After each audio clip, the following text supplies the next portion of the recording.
Breaking news tonight, more than 250,000 coronavirus cases recorded in the U.S. In New York, the deadliest day so far. Over 500 deaths in 24 hours. On the front lines, a dire shortage of protective gear. Nurses protesting in the street. New York City just days away from running out of ventilators. The governor directing the National Guard to take them from some hospitals and redistribute them to others. The major change in guidance, the CDC now recommending all Americans wear face coverings amid new concerns the virus can spread just by talking. And the bus driver who posted a video about a coughing passenger, he has now died. The powerful salute at sea. The captain who raised alarm about an outbreak on a Navy carrier cheered by his crew after he was fired. The devastating economic toll, the government estimating over 700,000 jobs lost in March, while the actual numbers are far worse. And killing the coronavirus, the company that says its spray can disinfect surfaces for up to 3 months. This is NBC Nightly News with Lester Holt. Good evening, everyone. The toll of this global horror only gets harder to capture, but here's a fact that graphically spells out the ruthless speed of this pandemic and its devastating impact. More people have died in New York in the last day than in nearly the whole of March. The state's death toll doubling since Tuesday to more than 3,000. And tonight, new hotspots erupting across the country with still no national strategy or unified defense plan. But here in the epicenter, the plea for help is piercing in its urgency. And with our team in place, New York is where we start tonight with Gabe Gutierrez. This is the emergency room inside Maimonides Medical Center in Brooklyn. Doctors now call it a battle zone. Everyone that's in here today is here due to breathing problems, almost uniformly all from COVID. Tonight, growing anger from the nation's coronavirus epicenter. We are afraid for our patients. We are afraid for our families. We are afraid for our lives. At another hospital, these nurses are calling it a daily suicide mission with a lack of PPE, personal protective equipment. This is life or death. Every hospital in the state of New York and across the United States should have the supplies they need. Governor Andrew Cuomo has now signed an executive order allowing the state and the National Guard to take ventilators and PPE from hospitals that have too much and redistribute them to those who need it most. Am I willing to deploy the National Guard and inconvenience people for several hundred lives? You're damn right I am. The mayor is urging New Yorkers to cover their faces when going outside to keep them from spreading the virus to others. Now, an urgent scramble to find more critical hospital beds. With the massive Javits Convention Center changing course and now taking COVID-19 patients, there are mounting calls for the U.S. naval ship Comfort to do the same. So far, the 1,000-bed ship has treated only about 20 patients. Still, as the battle against the virus rages, there's a show of solidarity. Firefighters and EMTs cheering on their fellow soldiers, the overwhelmed doctors and nurses on the front lines, police officers delivering food. Probably the busiest I've ever had to work or ever seen the hospital. Dr. Joshua Davis works in an ICU. It's really hard. Being able to be physically with a patient and their family during their biggest time of need is something that makes it easier for me and for many people to have to give bad news. And so to have to do this over the phone or over Skype and things like that, without physical proximity is really difficult. The death toll today in the tri-state region topped 3,500. Among them, Frank Bocabella, a TSA officer at Newark, Sandra Santos Vizcaíno, a third-grade teacher in Brooklyn. Nobody loves you like your mom, so that's going to be the biggest thing. Shoshana Davis was just 35, passionate about travel. She's survived by her 3-year-old daughter and husband, who will never forget the last time they spoke. She squeezed my hand almost in a pattern that felt like she was saying, "I love you" back. So I knew that she'd at least heard me, and that somewhere inside she knew that. Governor Cuomo says that more than 20,000 out-of-state medical volunteers have signed up to help. But late today, an emergency alert rang on phones throughout New York, urgently asking for more. Lester? All right, Gabe, thank you. And tonight, a major shift in the guidance on how to protect yourself through all this. The CDC now saying people should use cloth face coverings when going outside. It comes as the virus rapidly spreads. Confirmed cases in this country now surpassing 250,000, with 7,000 dead. Here's Miguel Almaguer. Amid scenes like these across the country, tonight the coronavirus task force is now asking all Americans to voluntarily wear non-medical face coverings while out in public, the bold step announced by the president a short time ago. They can be either purchased online or simply made at home. These face coverings can be easily washed or reused. I want to emphasize that the CDC is not recommending the use of medical grade or surgical grade masks. The new layer of protection is no substitute for social distancing, but it comes after the CDC added talking to its list of how the coronavirus spreads person to person, as some funeral homes and cemeteries struggle to keep pace with the skyrocketing number of fatalities. Tonight, there is growing concern over exploding hotspots. In states like Michigan, Massachusetts, Louisiana, and New Jersey, tens of thousands of new cases are flooding emergency rooms. It's very hard because, my brother, he died alone. In hard-hit South Florida, 34-year-old Brandon Robinson went to the hospital and never came home. We couldn't see him at the hospital, and we found out just by calling in that, he had passed. With the National Guard in states like Montana taking the temperature of arriving passengers at airports and train stations, there is a stronger push for all states to implement stay-at-home orders. For Nebraska, this is the right plan. But several governors, like Nebraska's, are refusing to do so. In states like Arizona and Florida, golf courses are still considered essential services, while in Texas, churches can keep their doors open. But in Dallas, the sheriff shut down the Hobby Lobby before the national chain agreed to close all stores by tonight. It's a slap in the face to the businesses that are following this order that a few outliers are putting the community in danger.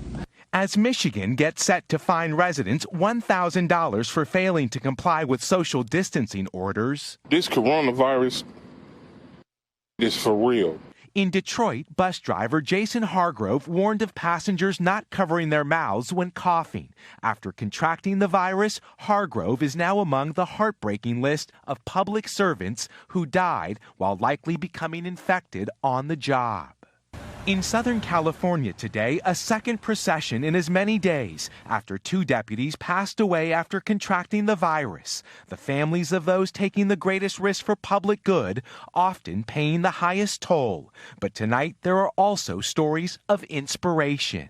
Feel good. Feel real good today. At 104 years old, Bill Lapshys survived World War II, the Spanish flu, and has now likely become the oldest American to beat the coronavirus, a symbol of hope for a country in need of just that. Tonight, the White House stressed Americans should not go out and buy medical or surgical masks that are in short supply, but should instead fashion their own face coverings from homemade items. Lester? All right, Miguel, thanks very much. The Navy says at least 137 sailors aboard the aircraft carrier USS Theodore Roosevelt have tested positive amid growing criticism over the firing of the ship's captain, who pleaded for help to stop the outbreak. NBC's Courtney Cubie on the extraordinary scene as the captain left his ship. The Navy may have fired Captain Brett Crozier, but his sailors would not let him go quietly. Chanting his name, sailors swarmed to say goodbye to Crozier, who sounded the alarm about a growing coronavirus outbreak on board the USS Theodore Roosevelt. Before departing, Crozier turned to wave farewell. Earlier this week, he begged Navy leaders to help the ship's crew in a letter first reported by the San Francisco Chronicle. "We are not at war," he wrote. "Sailors do not need to die." Acting Navy Secretary Thomas Modly says Crozier sent the letter to multiple people on an unclassified server rather than going directly to his leadership. To me, that demonstrated extremely poor judgment in the middle of a crisis. Because what it's done, it's created a firestorm. But critics say Crozier was dismissed for speaking out and trying to protect his sailors. The administration is not going to be able to fire their way out of this problem. In a statement to NBC News, a group of sailors on board the aircraft carrier agreed, saying Secretary Modly has turned a military crisis operation into a political reprisal, adding that Captain Crozier has the full faith and confidence of this crew. In an interview today, Acting Secretary Modly called firing Crozier the hardest thing he's ever had to do. Lester? All right. Courtney, thank you. There was new evidence today of the alarming toll on the American workforce as businesses cut more jobs last month than any time since the Great Recession. Here's Jolene Kent with that. Tonight, the economic crisis is spiraling. After 10 years of consistent job growth, the U.S. lost more than 700,000 jobs in March. Jonathan Bauer and his wife Alicia lost their restaurant jobs in rural Idaho. That's our month-to-month, week-to-week, how we pay our expenses and how we live our lives. Unemployment rising to 4.4%, the biggest month-to-month uptick since 1975. But that doesn't capture the full magnitude of this crisis. The survey for the March jobs report was taken from the 8th to the 14th. It wasn't until the 19th that these statewide stay-at-home orders started going into effect, shutting down cities and towns across the country. And before scores of companies began layoffs. Now we're seeing the unemployment rate go up rapidly overnight. The underlying unemployment rate today is probably already 10%, if not higher. Pierce Fleming had already laid off most of his workers at Common House Ale Works in South Carolina, now only offering takeout. We've seen a 92% drop. He has a loan payment due tomorrow and is paying his remaining employees out of his own pocket. To survive financially, Fleming needs help from the new federal Paycheck Protection Program. If we do not get something deferring that loan payment, I will have to have some really tough decisions about what we need to do to continue to shed costs to try and keep the business. Two of Fleming's banks tell him they weren't ready to open applications when the program launched today, despite assurances from the Treasury Department on the eve of the launch. As I spoke to all the CEOs yesterday, I've been assured that the banks will be in the process starting tomorrow. The aid program getting off to a chaotic start for the businesses and the banks. The lenders didn't get the rules from the Treasury Department until last night. That's why so many of the banks couldn't participate today. Everyone has the best of intentions, but this is $350 billion up for grabs. It takes some time. Late today, the White House says $3.5 billion of small business loans have been processed so far. Lester? All right, Jolene Kent tonight, thank you. We'll be back in 60 seconds with those on the front lines and what it actually takes to save someone and a possible long-term solution to keeping surfaces free of the virus.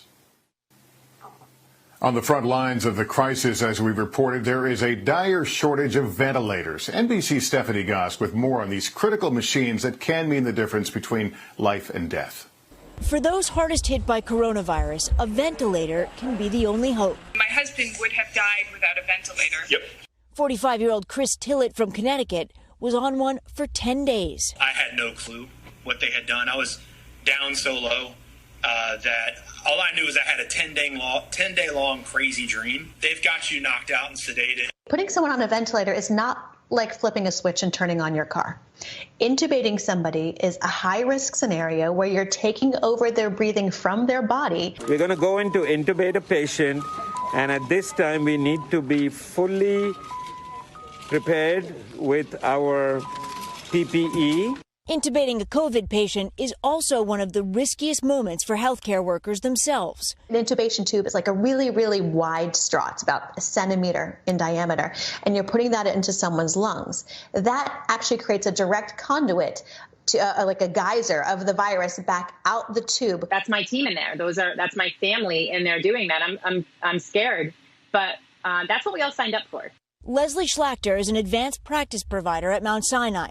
Her team normally works in neurosurgery, but in this crisis, it's all hands on deck. They have been in intensive care units, quickly learning or relearning from school what all of this means and how to execute it. What is that like, being thrown into this situation and having to learn like this under the gun?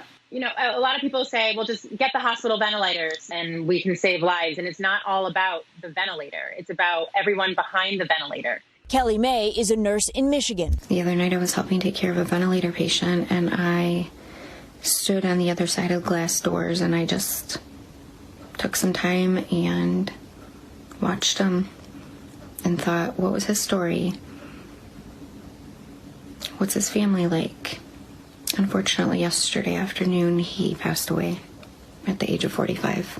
The longer patients are on a ventilator, the harder it can be to get them off. Tillett credits the doctors and nurses for getting him back home to his 5-month-old twins. They did a lot of things, just small little things that they didn't have to do. They could have just been clinical and that's it. But they made sure that they made me feel human and they gave me encouragement to continue on. Success stories like his are what they fight for. Stephanie Gosk, NBC News, New York. And part of the first line of defense in this fight are disinfectants. Our Katie Beck tonight on a product that claims to kill the virus on surfaces for up to 3 months. Coronavirus has taken New Jersey's Hudson Regional Hospital to the brink.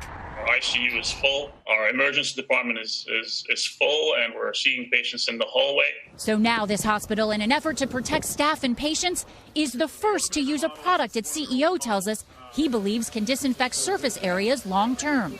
We've disinfected the emergency department completely. Even ambulances sprayed with a chemical treatment process whose maker claims it disinfects for 70 to 90 days. It actually bonds to a surface, and that bonding creates a very, very long-lasting disinfection that can go for months. Since 2015, the company NanoVapor has used an existing chemical disinfectant already approved by the EPA against bacteria and germs, spraying large areas, typically things like fuel storage tanks, with a tiny nano layer that coats and blocks surfaces. NanoVapor says their product will work against coronavirus too.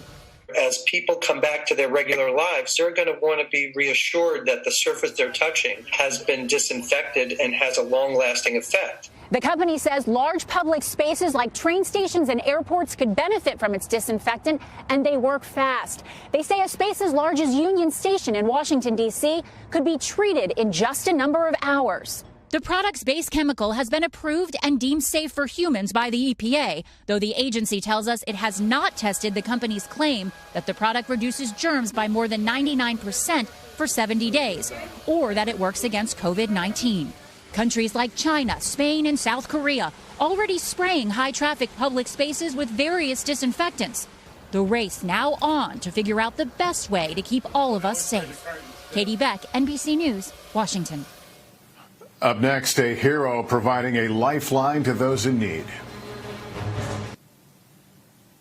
Tonight, with so much of our world disrupted, we want to recognize those among us who are quietly keeping the wheels turning. American heroes, like the small grocer in New Orleans I met some years back.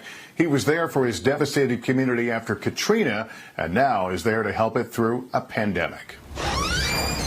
We first met Army veteran Burnell Cotlin back in 2015, a decade after Katrina devastated the lower Ninth Ward.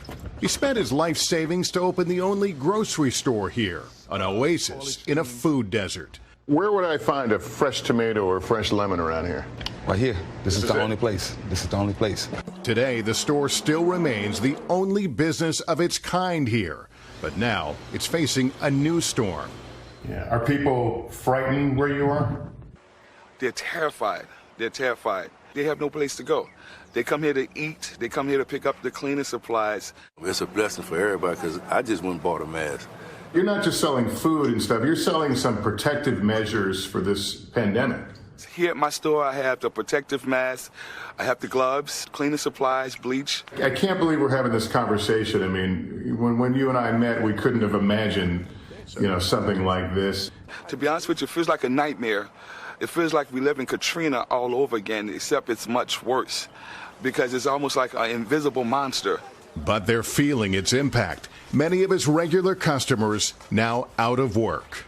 Before this happened, they was excellent paying customers, so I can't turn them down. Restocking at night, his days are sometimes 17 hours long, but telling us it's a call from his community he could not ignore. He's done a whole lot. It's amazing what he's done. Just an amazing guy, man, help a lot of people. This is my home, and when your home is hurting, you're supposed to do something about it.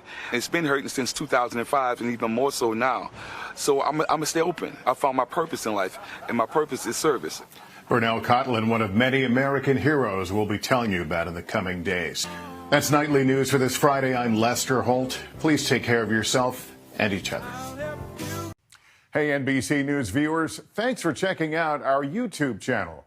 Subscribe by clicking on that button down here, and click on any of the videos over here to watch the latest interviews, show highlights, and digital exclusives. Thanks for watching.